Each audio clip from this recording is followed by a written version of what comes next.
ছাত্রীনিবাসে বহিরাগত যুবকের প্রবেশের ঘটনাকে কেন্দ্র করে রহস্য ডানা বাঁধছে ক্রমশ। ঘটনা আগরতলা প্রেস ক্লাবের ঠিক উল্টো দিকে ডক্টর বি.আর. আম্বেদকর স্মৃতি ছাত্রীনিবাসের।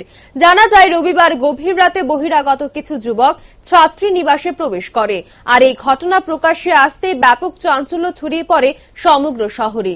ঘটনার প্রেক্ষিতে সোমবার ছাত্রীনিবাসে ত্রিপুরা শিশু সুরক্ষা কমিশনের চেয়ারপারসন নীলিমা ঘোষ সহ একটি প্রতিনিধি দল।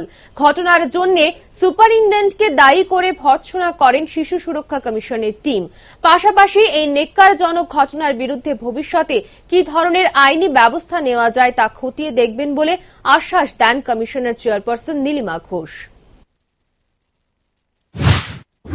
শুনেছি তো, দেখিয়েওছি আমি এটা। তবে উনি 22 বছর যেখানে আছেন বলছেন, দাবি রাখছেন আমি 22 বছর যাবৎ, আমার সিনিয়রিটি 22 বছর যাবৎ এখানে আছে, সেখানে উনি এই নিয়মটাই জানেন না, তাহলে কি করে উনি সুপারিনটেন্ডেন্ট হলেন?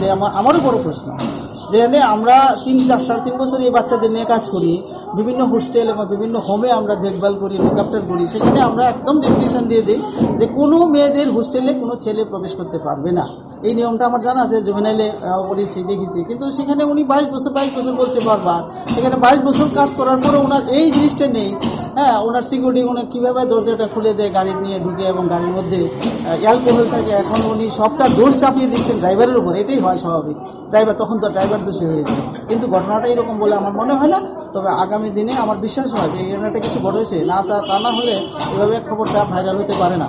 তা আগামী দিনে এটা লিগ্যাল অ্যাকশন নেওয়ার চেষ্টা থাকবে শিশু কমিশনের পক্ষ থেকে।